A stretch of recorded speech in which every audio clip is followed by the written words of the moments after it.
Good evening, ladies and gentlemen. I welcome you to this special press briefing by Foreign Secretary Shri Vikram Mishri on the ongoing visit of the Prime Minister of India to Tianjin for the 25th SCO Summit. We are also joined by our Ambassador to China, Shri Pradeep Rawat, our Joint Secretary in the Ministry of External Affairs, who looks after East Asia Division, Shri Gaurang Lal Das, and our Joint Secretary who's in charge of SCO in the Ministry, Shri Mayank Singh. With that, I invite Foreign Secretary to make his opening remarks on the developments so far. So the floor is yours. Thank you, Randeep. Good evening, all. Thank you for joining us this evening. As you're all aware, Prime Minister is on a visit to Tianjin for the SCO summit taking place here. He arrived in Tianjin yesterday evening to a warm reception by the host government and subsequently a very vibrant cultural reception by the Indian community in Tianjin. Prime Minister's first engagement this morning was a bilateral meeting with President Xi Jinping of the People's Republic of China. We've released a statement on that meeting. You would be aware of the details. Let me just fill you in on a couple of aspects of the meeting. As you're aware, this is the second meeting between the two leaders in the space of less than a year. There was their last meeting was in Kazan in October last year, where they had laid down certain strategic guidelines for the development of bilateral relations and set out certain goals to be achieved by the two sides. In their meeting this morning, both the leaders were happy to note the progress that had been registered, the actions that had been taken since the meeting in Kazan, and the momentum that had been maintained in bilateral relations since that meeting, especially in the domain of people-to-people relations. This morning, the leaders shared with each other their perspectives for longer-term growth and development of the two countries. They spoke about their respective understanding of principles for bilateral relations, which it is expected will help guide the future work of the two sides as we work on other aspects of the relationship. For instance, they both agreed that the two countries were primarily focused on their domestic development goals, and in this they were partners rather than rivals. It was also an element of consensus between them that a stable and amicable relationship between India and China can be to the benefit of the 2.8 billion people who live in the two countries. The common interests of the two countries outweigh their differences, and the two leaders also shared a consensus on the fact that differences should not be allowed to be turned into disputes. It was also understood that it is critical that India and China grow and cooperate if there is to be an Asian century and a functioning multipolar world order with a multipolar Asia at its heart. President Xi made four suggestions to further upgrade bilateral relations, namely to strengthen strategic communication and deepen mutual trust, to expand exchanges and cooperation to achieve mutual benefit and win-win results, to accommodate each other's concerns, and finally to strengthen multilateral cooperation to safeguard common interests. And all of these were responded to positively by Prime Minister Modi. The boundary issue also figured in the discussions. Both leaders took note of the successful disengagement last year and the maintenance of peace and tranquility in the border regions since then. In voicing certain principles related to this issue, the Prime Minister underlined the need for peace and tranquility on the border areas for continued and smooth development of bilateral relations. And there was understanding on the need to maintain peace on the borders using the existing mechanisms and avoid disturbances to the overall relationship going forward. At this point, I want to highlight or draw your attention to the outcomes of the 24th round of talks between the special representatives of India and China on the boundary question, which was held in New Delhi less than 2 weeks ago. In their meeting today, both the leaders positively appraised these outcomes and decisions from that round of talks. They encouraged the efforts of the SRs and agreed to accelerate the implementation of the outcomes and the understandings that had been reached between the SRs.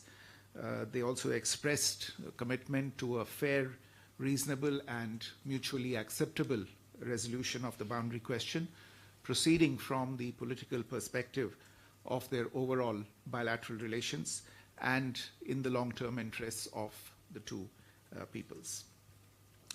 Amongst other issues, the two leaders also exchanged views on ways to increase and balance bilateral trade, strengthen people-to-people ties, cooperate on trans-border rivers, and jointly fight terrorism. There was a desire to make additional progress on all of these issues on the basis of mutual respect, mutual interests, and mutual sensitivity. In particular, on economic and trade relations, there was recognition of the role that the Indian and the Chinese economies can play in stabilizing world trade. Both leaders underlined the need once again to proceed from a political and strategic direction to reduce their bilateral trade deficit, facilitate bilateral trade and investment ties in both directions, and increase policy transparency and predictability. There was also a discussion on regional and global issues and challenges, including with regard to multilateral platforms. Prime Minister expressed support for China's ongoing presidency of the SCO and the summit in Tianjin. He also invited President Xi to the BRICS summit that India will be hosting in 2026. President Xi thanked Prime Minister for the invitation and offered China's full support to India's BRICS presidency. In addition, following this meeting, Prime Minister had a separate meeting with His Excellency Mr. Cai Chi, who's a member of the Standing Committee of the Politburo of the Communist Party of China. As you are probably aware, Mr. Cai also holds several important positions in the party. There was originally a proposal from the Chinese side for Mr. Cai to host a banquet for the Prime Minister on behalf of President Xi Jinping. This was meant as a special gesture to show the importance attached by China to the visit of the Prime Minister, which was taking place after a hiatus of nearly 7 years. However, as there was a scheduling conflict, it was decided to have a brief meeting between Prime Minister and Mr. Cai. During the meeting, the Prime Minister shared his overall vision for the India-China relationship with Mr. Cai and sought his involvement and his role to realize the consensus of the two leaders.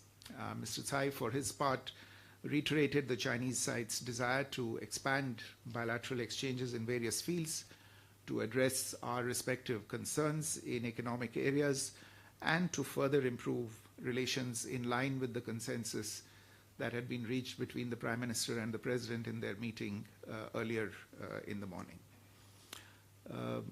Slightly earlier this evening, the Prime Minister also had a bilateral meeting with Senior General Min Aung Hlaing, Chairman of the State Security and Peace Commission of Myanmar. The two leaders recalled their earlier meeting on the sidelines of the BIMSTEC summit in Thailand earlier this year and reviewed their current state of bilateral ties. Prime Minister noted that India attaches great importance to its relations with Myanmar under its Neighborhood First and Act East policies. He underlined the importance of the development partnership between the two countries and sought Senior General Min Aung Hlaing's support for the ongoing connectivity projects between India and Myanmar. There was also a discussion on the security and border issues. Prime Minister welcomed the announcement of elections in Myanmar and stated that dialogue was the only way forward to foster peace and stability in Myanmar. A short while ago in the evening, Prime Minister attended the official reception of the 25th SCO summit hosted by President Xi Jinping for the visiting leaders. Tomorrow, Prime Minister will be addressing the plenary session of the summit, where he will outline India's approach to fostering regional cooperation under the SCO umbrella. After this engagement, he is scheduled to have a bilateral meeting with President Vladimir Putin of Russia, following which he will depart for India. Let me stop here, and I think we have time for a few questions. Thank you. Okay. So we go from Manish, please. Foreign Secretary Manish Chand, India Rights Network. My question is about, the ballooning trade deficit, which is close to $100 billion. You spoke about having a balanced economic relationship. What concrete measures, steps were unveiled? Was there any pledge by the Chinese side to step up investment? So we go from Manish, please. Foreign Secretary Manish Chand, India Rights Network. My question is about, the ballooning trade deficit, which is close to $100 billion. You spoke about having a balanced economic relationship. What concrete measures, steps were unveiled? Was there any pledge by the Chinese side to step up investment in India? And my second question is that was there any progress on de-escalation if the issue was discussed? And what is the way forward from SR talks? Thank you. Sudhi. So, Sudhi Ranjan from Bloomberg, sir. On the border talks, you did mention about the SR level talks. How does it go forward from here? In particular, the issue of delimitation that has been mentioned in the last joint statement. Uma.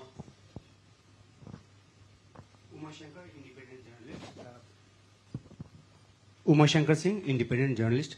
मेरा सवाल ये है कि चीन की तरफ से जो बयान जारी किया गया है उसमें राष्ट्रपति शी के हवाले से कहा गया है कि उन्होंने प्रधानमंत्री मोदी से ये कहा, और मैं कोट कर रहा हूं, कि हमें सीमावर्ती क्षेत्रों में शांति और सौहार्द बनाए रखने के लिए मिलकर काम करना चाहिए और सीमा मुद्दे को समग्र चीन भारत संबंधों को परिभाषित नहीं करने देना चाहिए। सवाल ये है कि भारत क्या चीन के इस रुख से जो सहमत है, क्योंकि भारत पहले से कहता रहा है कि 2020 अप्रैल के पहले की यथास्थिति जो है वो पहली शर्त है दोनों देशों के बीच संबंधों को सामान्य करने की। Siddhant. Hi, sir. Siddhant from WION. Sir, how much was the discussion on the issue of cross-border terrorism, the terrorism emanating from Pakistan during the bilateral meeting between Prime Minister Modi and President Xi Jinping? And my second question is, Prime Minister mentioned about direct flights as well, announcements. Are we looking at any timetable when in next few months we are looking at direct flights?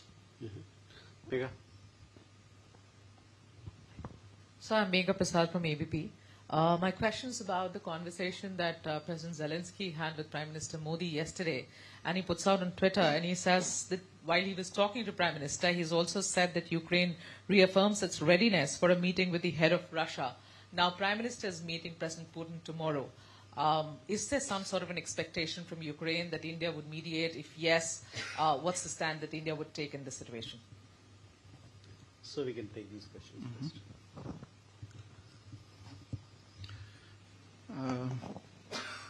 So Manish, to your question on the deficit, yes, it is a fact that there is a large and ongoing trade deficit between India and China. And this has been a matter of discussion over several years. In the current context as well, in fact, this is a discussion that started even when Foreign Minister Wang Yi was in Delhi and meeting with External Affairs Minister Dr. Jaishankar. The issue was raised there as well by us.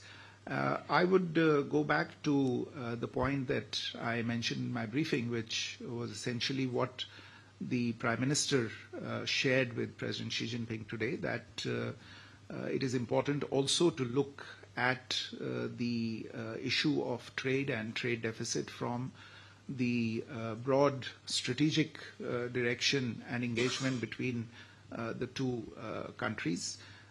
Growing trade between the two countries and narrowing of the deficit will contribute to a change in perception in the relationship as well. But this is a discussion that is going on at many levels. It's between governments, between businesses, between entities that are involved in the trade. And we will have to see how it evolves going forward.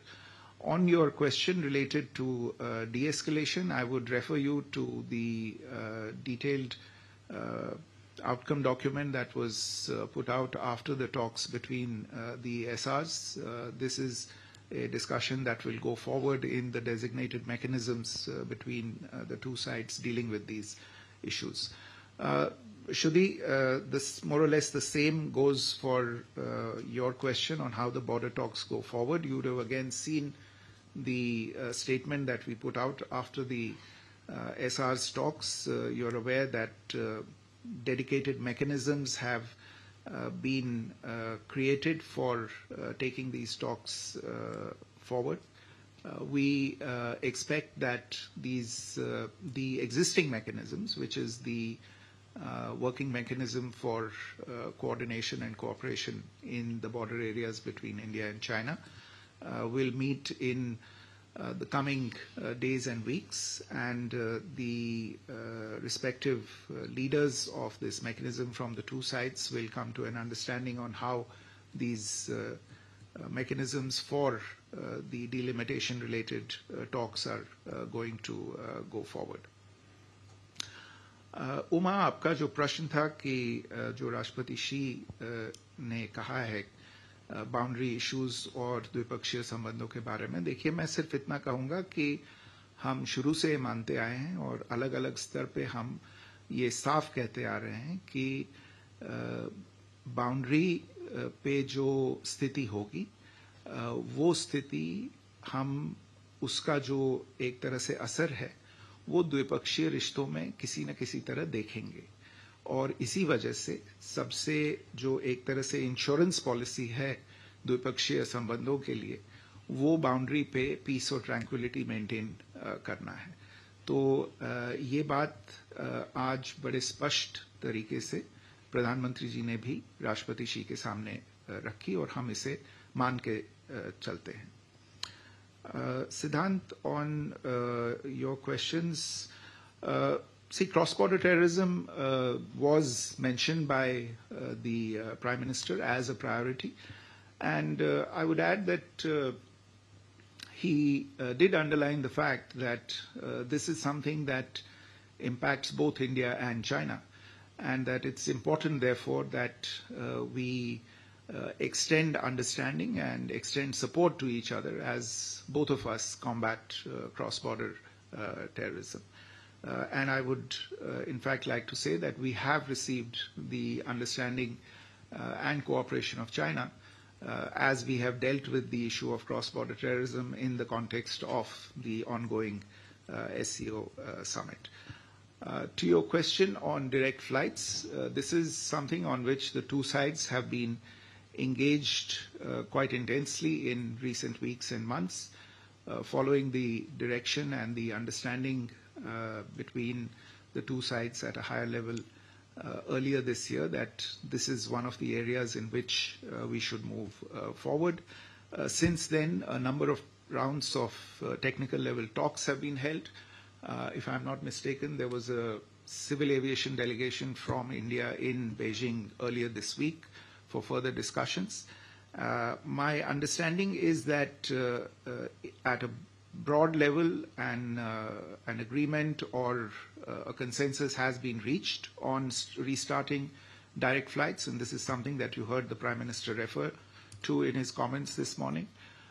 What remains, I think, are certain operational issues, and the two sides are in contact with each other. There are issues related to the air services agreement, issues related to scheduling, calendar, etc. My understanding is that these will be addressed in the coming few weeks, and we should see a resumption of direct flights soon after that. Megha, your question on the Prime Minister's conversation with President Zelensky of Ukraine, and I think we have put out an account of the conversation between the Prime Minister and President Zelensky. As to how and what will be reflected in the conversation with President Putin, I would at this stage not preempt the conversation that is going to take place tomorrow afternoon. But we'll try and update you on the proceedings in that conversation once it takes place tomorrow. Thank you. Okay, Gauri. So Gauri Dwivedi from NTTV. First question, sir. Did the issue of additional tariffs imposed by the Trump administration figure in the talks in the backdrop of China supporting India's stance? And secondly, with regard to the applications, the Chinese applications that remain blocked in India, has there been any discussion to that effect? Shubha. Foreign Secretary Shubhajit Roy here from Indian Express. In the readout, in the Indian statement, I see that it's been framed that India and China are not rivals but partners. How do you square this with the fact and the ground reality that more than 50,000 troops from Indian side and another 50,000 are still deployed and stationed at the India-China border? Aditya. Foreign Secretary Aditya Raj Kaul from NDTV. On the cross-border terrorism front, was Pahalgam terror attack, raised here because, there were reports that the terrorists of Lashkar-e-Toiba and TRF were actually holding Chinese equipment, including ultra sets and alpine apps. Apart from that, on the Operation Sindoor front, the Chinese equipment used by the Pakistan Army, what did that also figure? Apart from that, second quick question on Taiwan. Last time there was some kind of a communication gap when Wang Yi visited New Delhi on Taiwan. There was a statement by the Foreign Ministry here in Beijing. They said that, there was some kind of a change in policy. Is there a change? Would you reiterate India's position on Taiwan? Thank you. You have a question here? Colin Murphy from Bloomberg. I just wanted to point out the fourth point by Xi Jinping regarding to the strengthening of multilateral cooperation to safeguard common interests. Can I ask from the Indian perspective what perhaps might be those multilateral organizations that you might be working through, and in particular, what are those common interests? Do they include trade, tariffs, for example? So can you give a little bit more specifics on this point? What's the Indian perspective on President Xi's point? Thank you. Please. Sir मैं अरुण हूँ दूरदर्शन से sir इससे SCO summit के अंदर prime minister Modi का कल participation रहेगा तो किस तरह से बेसिकली इंडिया अप्रोच करेगा एससीओ समिट को इस बार क्रॉस बॉर्डर टेररिज्म आतंकवाद जैसे मुद्दे टेरर फाइनेंसिंग जैसे मुद्दे कई मल्टीलैटरल प्लेटफॉर्म पहले भी रेज हो चुके हैं लेकिन कल जब प्राइम मिनिस्टर मोदी होंगे और इंडिया किस तरह से एससीओ समिट को अप्रोच करेगा sir Okay. On the question related to Gauri's question on tariffs, etc. Look, what I'll say is that the two leaders discussed the international economic situation. They recognize the challenges that flow as a result of what we see happening around us. And the focus of the discussion, I would say, remained in the bilateral domain. Of course, they recognize as I said, they recognize what's happening on the international plane and the challenges it creates, but they tried to, in a sense, see how to leverage that for building greater understanding between themselves and how to, in a sense, take forward the economic and commercial relationship between India and China in the midst of these evolving challenges. As to your question about the Chinese applications, I don't have any update for you on this at the moment. Perhaps you could refer to the Ministry of Electronics and Information Technology in India for this. Shubhajit, your question on squaring the issue of partners, not rivals, with troops at the border. Look, as I said, the formulation of the two countries being partners, not rivals, or as is put somewhat differently, of being opportunities for each other and not challenges. This is the framing of the relationship, and both leaders have done this framing of the relationship. This is what is desired, and this is what they see as the future of the relationship as well. The troops at the border, which are a reality, though I think that is again a situation that has started evolving over the course of the last year as the situation at the borders has become more or is moving towards normalization. That is something that has come about as a result of actions that have been taken at a particular point in time. And that's obviously led to a certain crisis, and it is that crisis that we have dealt with or attempted to deal with over the course of the last 5.5 years. That doesn't change the fact that the two leaders, and not just these two leaders, but previous leaders as well, what they have framed for the medium to long-term future of the relationship, which is that we should try, being the two large neighbors that we are to each other, being two of the largest economies in the world, being the only 2 billion plus population countries in the world, that the future that we should aspire to, the future that we should aim at, the one that we should work towards, is one of partnership and not one of rivalry. Aditya, on your questions related to cross-border terrorism, look, all I'll say is that without going into the specifics, that the issue was discussed. It was raised by the Prime Minister, and he outlined his understanding very, very crisply and very specifically on this issue. As I said, he outlined the fact that this is a scourge that both China and India have been victims of, and India is still combating this menace. And he asked for China's support on this particular issue. And as I said, the Chinese have extended their support in various ways on addressing this issue. As to your question on Taiwan, the answer is quite simple. There is no change in India's position on Taiwan. Kolam's question on the specifics of the two leaders talking about strengthening multilateral cooperation to safeguard common interests. Well, essentially, it's to, if you look at what's happening in the space of global trade, for instance, or multilateral finance, for instance, the understanding really is to do with addressing the deficit in global governance in these institutions that look after world trade or the multilateral financial architecture. Obviously, there is a deficit in how the WTO is working, for instance. There is even a deficit in how the United Nations is working at this point in time. These are obviously common interests for two countries such as India and China that are large actors on the international commercial, economic, and financial stage. And therefore, it is obvious for them to have a certain amount of understanding in strengthening these institutions that were originally tasked with looking at these issues.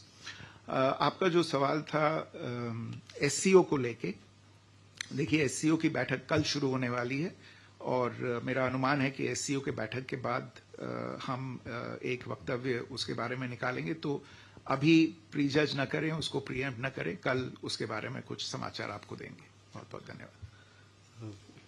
Thank you, sir. With that, ladies and gentlemen, we come to the close of this press briefing. We shall keep you updated with developments of tomorrow. Thank you.